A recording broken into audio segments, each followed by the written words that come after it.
Good evening, everyone, and welcome to Hope After Trauma Moving Forward. So, welcome, welcome, welcome. I am excited tonight um, about the show. I'm excited that CS Belly reached out to me in reference to this show. So, let me give kudos to her and thanks to her for the opportunity to be on the She Is Still Dope network. Tonight, my special guest is Chavonne D. Stewart. And tonight we're going to be speaking in regards to how to handle heartbreak. Mm.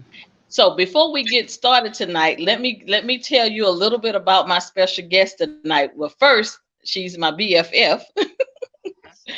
um, Chavonne D. Stewart, she's an author, she's a leadership coach, she's a speaker. She is the founder and president of DNA of Diversity, a global leadership consultancy. DNA of Diversity purpose is to facilitate interaction among upper and middle management, reducing prejudice and discrimination while teaching leaders and potential leaders how to effectively and competently work together. She is the host of World Changers, Empowering Female Leader, and also which is also aired on the She Is Still Dope network.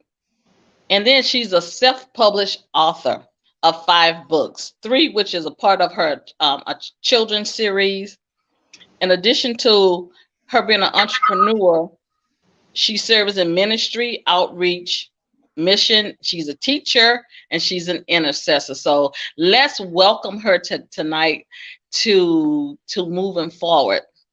Amen. Thank you. Thank you for having me. I'm excited about moving forward. I'm so excited to be a part of your initial show. I'm just excited, guys. I mean, we finna end strong 2020, but we finna walk into a greater 2021. So I just thank you for choosing me to be a part of your initial launch. And thank you for agreeing.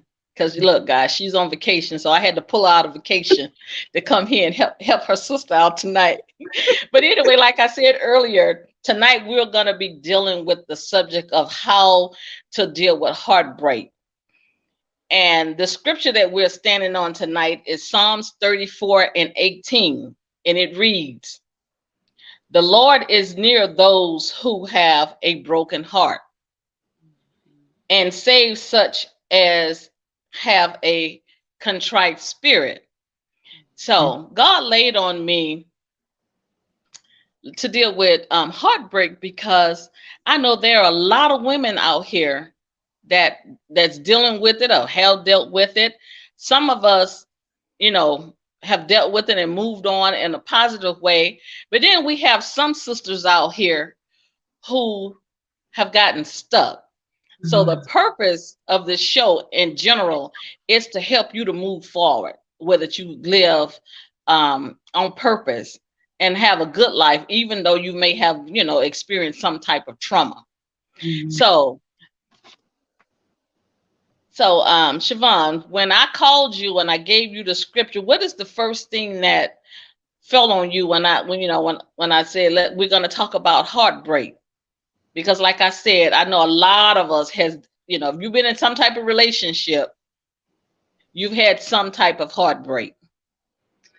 Yes. When you first gave me, I ain't gonna lie to you, I said, "Oh Lord Jesus, she's saying some heartbreak." So that meant I had to kind of go back to think about some relationships that were in the past when it came to, heartbreak. And then heartbreak is very broad because you can have heartbreak just by the simple loss of a loved one. Like some people, they lose a relative, whether it's a mom, a grandmom, an uncle, or even a child. And heartbreak is just inevitable when you lose someone that you truly care about and love. But for relationship purposes, guys, I tell you, I said, okay, let me think about these past relationships because I've been set free from them. So I had to think about, my experience with the heartbreak. So I had the girl. I was like, okay, God, you gotta help me with this one because I haven't had that kind of heartbreak in so long. I thank God that I haven't had that type of heartbreak in so long. But the first thing I could say was for me, um, my heartbreak was my own personal heartbreak. And what I mean by that is my last relationship I have, it's been a long time. I'm not gonna put no years on it because y'all really gonna be shaking your head, but it's been a long time. And I had to heal from that. But my healing was the heartbreak that I caused on myself because Okay. of the choice that I made. Because when I Okay. stepped away from that relationship, I had to go through. God made me go through a long Hmm. time of evaluation of why I chose that type of dude.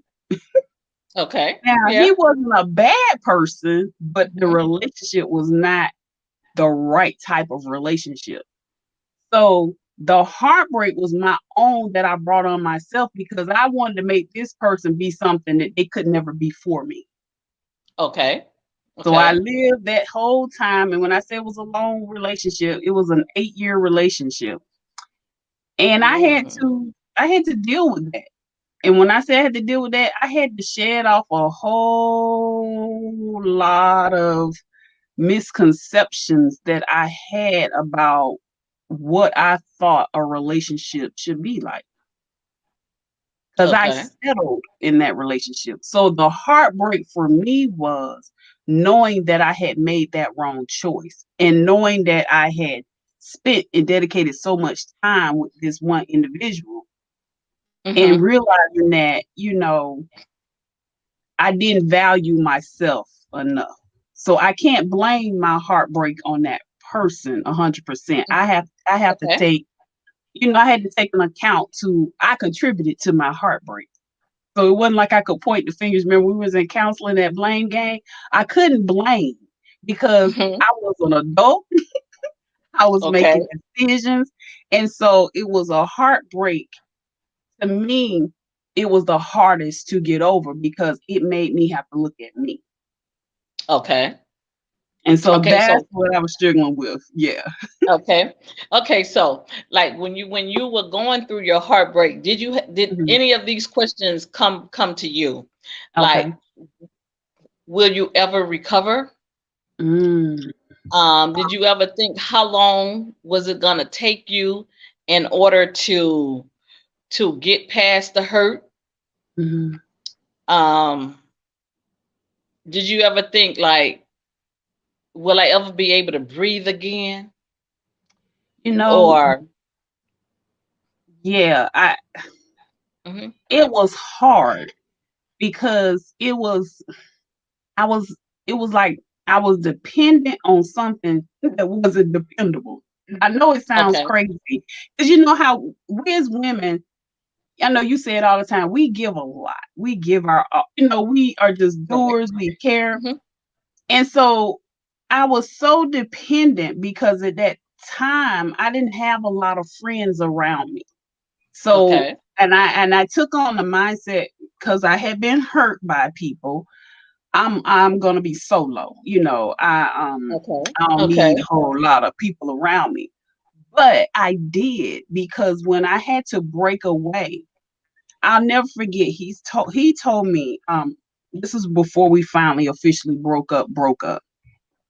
It was said in essence, he was saying that he knew or he saw something greater in me than I saw in myself. So really, he knew I hmm, was just settling. And so really, when he okay, said that, I didn't understand at that time, like, what the heck you saying? You see in me. And in a sense, he was like saying to me, he knew I wouldn't stay with him much longer. Because I'm gonna tell you guys, I was always the one that would break it off. Like I could do that. So, but it was hmm, just that okay, dependency. Like I was codependent because I looked at it, okay, well, if I didn't have you in my life, who am I gonna have in my life? And you know what, we're as girls, we're taught we want to be married, we want to have kids. And so I'm at that tender age of the early 20s, and those are the things I want. And but I Mm-hmm. was so infatuated with him. I wanted the wrong guy. It was another guy who was interested in me who could have really been my husband. And I had to deal with that, like you were saying. I had to deal with the fact, okay, did I just Mm-hmm. lose an opportunity? Because I'm so infatuated on this one person. So all those questions you asked, yes, because when I broke up, I was like, well, what am I gonna do? I'm all alone. And so the enemy had me in a place where I was like, even my sister was like, she was concerned because I was just, I was surviving. So I knew how to get up and go to work. I knew how to make it look like with nothing going on in my life because I could keep stuff to myself. I didn't share, but when I would get home, that's when all the pondering would take place. To the point where at one point I thought I was going to have a heart attack because the pressure of that loneliness, it was on Uh-huh. me. And it wasn't until I was being attacked in my dream by the enemy. Now I learned that later on, but it was like what the word says when the parents train up a child in the way they should go. Because the word was in me, Right. I woke up and I said, I better get to church. So the Okay. enemy was trying to kill me in the process. I'm sitting there, all them questions you just asked me. I'm thinking like, okay, is it going to be a light somewhere? Am I going to get some relief? But what my relief happened was when I heard the voice say, go to church. Okay. Because I had not been in church, guys. I know when you graduate high school, it's been like years. Guys, I can laugh about it now, but I know it had been, you come out of high school, I got away from my parents, I can't go to no church. That wasn't my focus. But the word was in me. So when I reached that breaking point of where Mhm. I'm hopeless, I knew to go back to church. But Okay. even when Okay. going back to church, guys, I still those questions. I kept feeling like, am I going to actually really be freed from all that I had allowed myself to endure with that relationship and just the other relationships? Because we add baggage. We have a suitcase and we keep Right. adding baggage and we hop relationship to relationship. So all it was, I was just carrying baggage.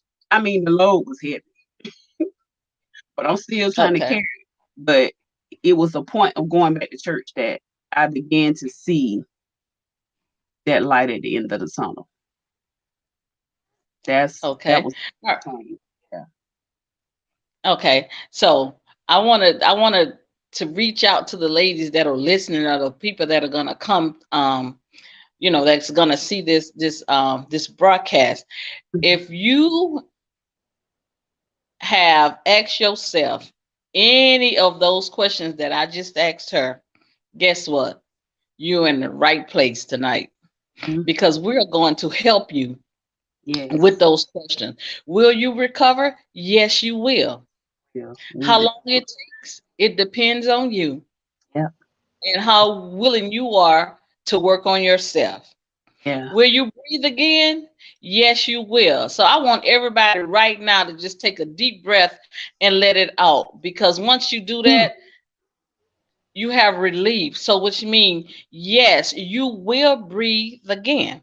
Mm, mhm, Will you laugh again? Yes, you will. Right now, you may be in a place where what? You're not smiling, mhm, but you're mm, going to get back to that if you are willing to take the time to work on yourself.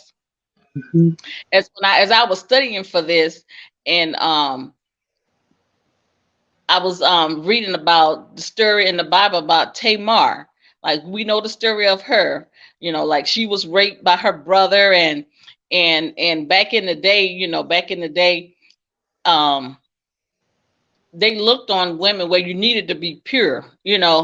So once that happened to her, she went into this deep, deep, deep, deep depression, and she kind of stayed there. But that's not what we're all about on this show. It's about we're going to come to terms mm, with the heartbreak, and then we're gonna talk about some things that you can do in order to help you to move forward, mhm, because when we look throughout the Bible, there's heartbreak in there, and the first heartbreak was with Adam and Eve. mhm, Was the first mhm, heartbreak that we can even relate to in the Bible. mhm, But even with that, guess what? God is concerned. When we look at the scripture that we're standing on tonight, he is concerned about your heartbreak. Mm-hmm. So, like, when you were when you were dealing with your heartbreak, what was one of the steps that you used to in order to get to the place where that you are today, that you are not stuck? Because we don't want to be stuck. We want people to come out of it and move forward and have a better life. Because trust me, I've been on. If I start telling you guys something about my heartbreak, y'all be like, "Whoa, how's she gonna get teaching about it?" But normally, your testimony is where your service come from. You know, so things that you've been through is what's gonna make and mold you to who you are. Because sometimes we can allow things that happen. We can allow things to put us in a place where we don't move forward. But then sometimes we have to we have to intentionally make a decision to move forward. So that would be the number one thing. Number one, you intentionally make a decision to move forward. Yes. Okay. So after you do that, then number two, we have to acknowledge that there is heartbreak. That's true. So you have to acknowledge it, say it out of your mouth. Like, my heart has been, because sometimes we go through things and people say, how you doing? We be like, oh, I'm fine. And we're not telling the truth. When you're not fine, say, what, you know what? I'm not fine. And it's okay that you say, I'm not fine. Number three, don't worry about the other person. It's true. When you're working on self, you work on self. It's true. Trust me, because God is going to take care of the person that brought the heartbreak. That's not your concern. Your concern is you. And it's okay to be concerned about you, because what you want to do, you want to fix that heart of yours so that eventually you're going to be able to open up your heart to someone else. That's the main goal. That's the purpose why you're going to go through the steps to where you can get to the ultimate goal. That's true. So number four is to make sure your attitude is positive. Yes. Because whenever you are dealing with something that has happened to you in a negative way, we have to make sure that our attitude is in check, because that makes a difference on how you're going to deal with things. Because if you stay in the negative, guess what? You're going to be just like Tamar was, in a deep depression. And that's the enemy, because that's where the enemy wants us to be sometimes. He brings things upon us so that to stop you from your purpose. So make sure that your attitude is always positive. And then, because, normally when we're going through heartbreak, we go through a lot of emotions. Yes, we do. I know for me, I used to get angry. I would get mad. Like, one day I'm angry, the next day I still love the person. And so when I found out that, normally whenever you're going through some type of trauma or some type of incident or situation that is bringing you sorrow, then you go through a grieving process.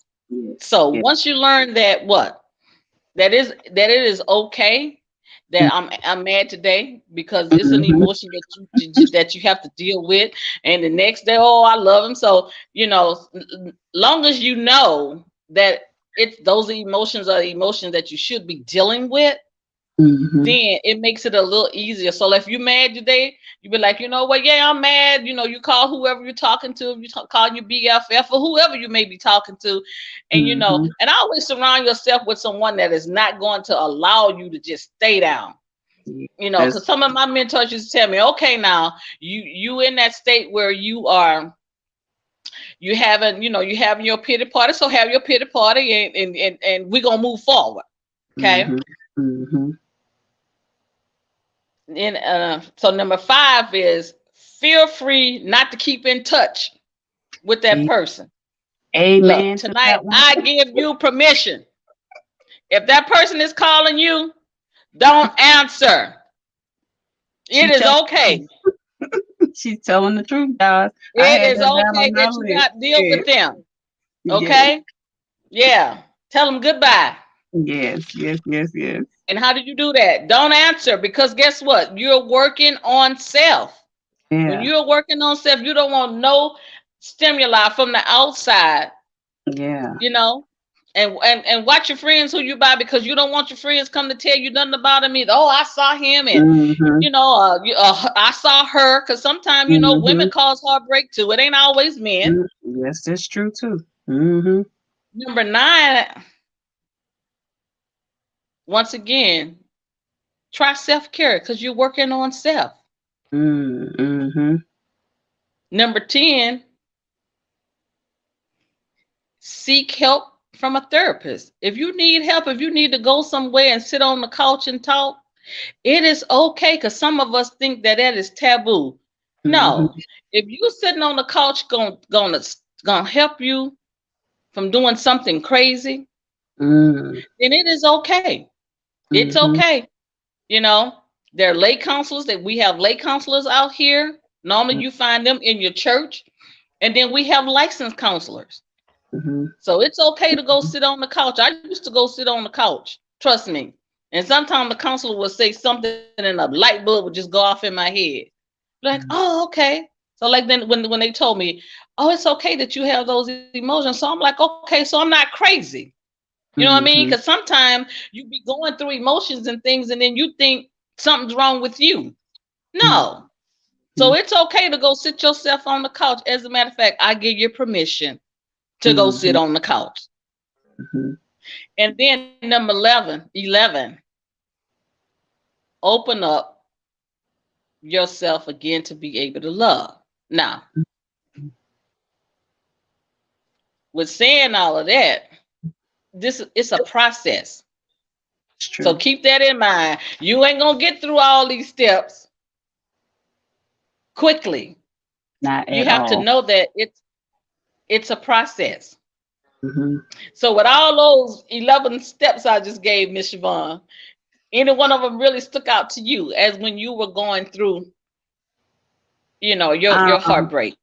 I can relate to all of them because first of all, like she said, it is a process. I broke up. Go ahead and tell y'all. Let me think. We're in 2020. I finally ended that 8-year relationship in 2006. Now, it has taken not just with that relationship, but I'll just say 14 years for me to finally get to a place because I had, like I said, I had baggage. So it wasn't just the 8-year relationship. You got to look at all the Mm-hmm. other baggage that I had going along that I had to deal with. And it was something you said Mm-hmm. earlier. One of the first things I did early on after I broke up with that, I had my down period. I'll put it this way. So I was depressed and I Okay. battled with depression. But when I got to the place where I went to him and I told him, you know what, I'm sorry. Okay. And I apologized to him. And it was a much needed apology because we should have never been in a relationship. He was not mine Okay. to have. I'll put it that way. And I Okay. apologized to him. And so at that time, I didn't think of or even understand the importance of forgiveness, but that's what I was Mm. on me to do. I began the forgiving process. So I went to Okay. the person first. And that was the beginning. And so over the last 14 years, my forgiveness, it keeps coming back around. God will have me deal with so like my baggage, the luggage that I had before, it's not it's Mhm. not the same luggage anymore. It's been upgraded because it's not bound by that thing of my past because God has taken me through forgiveness process. Even this year, it was some stuff still in the baggage, and God was like, "You need to forgive this person. This person is dead." But I had to forgive because I Mhm. never saw it as them having offended me in the situation, that we were dealing with. So that was my first step. Was I began the forgiveness process, but it still took time because I had Okay. insecurities. You know, I did. I'll Right. be honest. Uh-huh. I struggle with insecurities because I don't fit into what the mold of the world says a woman should look like in my eyes. When you think about how the world portrays women, so I had all kinds of Mm-hmm. insecurity products. So God has I had to. That's another part of my baggage. Then I had to ask myself, well, Chavonne, why are you dealing with these type of relationships? So even though I never sat on a therapist's couch, I was Uh-huh. in a sense having personal therapy, like asking myself those why questions. Why were you doing what you were doing? Then God began to reveal to me it's a generational thing. So then I had to start praying against generational curses. Okay. Like, okay. So it was like he was Okay. helping me connect Okay. the dots in my puzzle, helping me pull together. And so for me, that was my process. Now, had I thought about sitting on the couch for the therapist? Yes, I thought about it. I just never pursued it. But I Mm-hmm. thank God for the counselor, our Father, because I would ask, like, God, I know I was wrong. Why did I do this? And Okay. he Mm-hmm. would show me directly. Oh, that's why you're doing it. So I would break that curse, and I would say, if I ever have kids, that curse cannot Okay. go to the next generation. So, and then coming down Okay. to, because you had 11 points, being positive. When I met you, you were the first person that I've had in my life that I could say has been a true friend to me. And I mean, you think about some people have friends since kindergarten, since middle school, but I've Right. had the ups You're and right. downs with friends. And then when I got with you would make me go out because I was like, I don't want to go sit in a restaurant by myself. But you would make me. You would say, go do it. So I Mm-hmm. started doing it, going to sit in restaurants. Like, it's okay. You don't have to have a man in your life to be able to have fun. And I'm this for any woman. You have fun with yourself so that when he comes, you Right. already know Right. how to do it. He's not making or causing you to do it. You already doing it, so he should line up with that. So like meeting you help that connection. So like you were saying earlier, getting connected with people, having that support system. So it was like I Mm-hmm. was in a transition. So I got, we became friends. We started hanging out. You know, and so I began to get, a little more comfortable with just even with myself and being by myself. So now I'd be like, oh Lord, I said I want a husband. Can I have him? Because I'm so used to now. Oh, I can do Chavonne. I like being by Okay. myself now, but it took time to get that way. I was I was I hate to say it, it was like I was in desperation back then because I wanted something or I needed something or I Uh-huh. was looking for love in the wrong place. But now it's like I'm learning, okay, what does God love say? So that's been my therapy process. Understanding what real love is. God will show scriptures to you. He said love is about an action. So I'm learning about Right. what love is and how to love Mm-hmm. myself. So that's where I am. And I think the last question you said, are you open? I'm open, but I'll tell God, but I'm not open to foolishness. I'm not open to drama. So if he's not the right one for me, then I Right. don't want him to come in my life. And I think that's where I've been. That's probably why people probably say, well, she ain't had nobody in 14 years. But it's been the best 14 years of all my 42 years that I've probably had in my life because it's not only been my Mm-hmm. personal growth and discovery, but it's just me gaining a greater relationship with the Father because Sure. I've Okay. done Uh-huh. Siobhan. Now I'm doing what God desires for Siobhan to do. And It's I called promise you, what I'm walking in your doing, purpose. yeah, walking in my Mm-hmm. purpose. And when you You're walk in walking in your your purpose. purpose, yeah, Yeah. you are more, Mm-hmm. you have greater fulfillment than just doing you. Because I used to say it, I'm like, oh, I'm doing me. It was nothing about that. Right. So I had confidence in some areas, but I lacked it in other areas. And that's, I mean, we all have that teeter totter on the fence or whatever, but that's how. So, like with all your points, I can see where even though I didn't know it back then, Mm-hmm. but I've gone through all those points that you're going through, and so now I'm at a place of, God, I'm open. But then I'm also at a place where, if it's not meant for me to really have a husband, I can still be okay without it. So it's like Be that okay with desperation it. that I had to Right. have a man. Right. No, I don't have that desperation anymore. So I can tell I've been delivered and healed from that. Yeah. Okay, Yeah. great. Okay, so That is awesome. So I want to leave with the women tonight. Look, guys, we know heartbreak is hard. We're not going to sit here Mhm, and say that it's not. We know that it is. But if you are willing to work on yourself and mhm, go through these steps that we have given you tonight, we promise you mhm, that you can live mhm, your life on purpose mhm. and in fulfillment. So we're gonna close out tonight. So we once again I want to give thanks to CS Bailey for the opportunity to be on here to be able to share with you guys. Um, she is still dope. Is the first network created for purpose-driven women. To learn more about me, about Carla Hunter, you can follow and support me at I am Carla Hunter and I am carlahunter.com. Also follow the She Is Still Dope Network on all social media platforms: Facebook, Instagram, Periscope, TikTok, Snapchat. So what we want you guys to do, we want you guys to go head on over there to YouTube. We want you to like and subscribe and hit that bell so you can get the notifications, because on this network we have powerful women that are coming from all different angles to help you to move you forward and to help you live your life on purpose. So anything that you may need in your life, you can find it on the She Is Still Dope network. Mhm, Also, if you want to advertise, mhm. email TV at She Is Still Dope.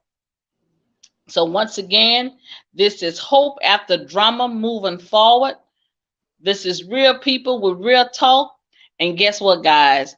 We won't be on here next week because she's giving us a break because it's the holiday and giving us time to spend time with our families. But guess what?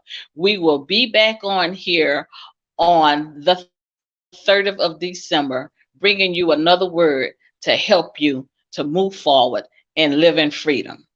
Yes, yes, yes. Good night. Good night.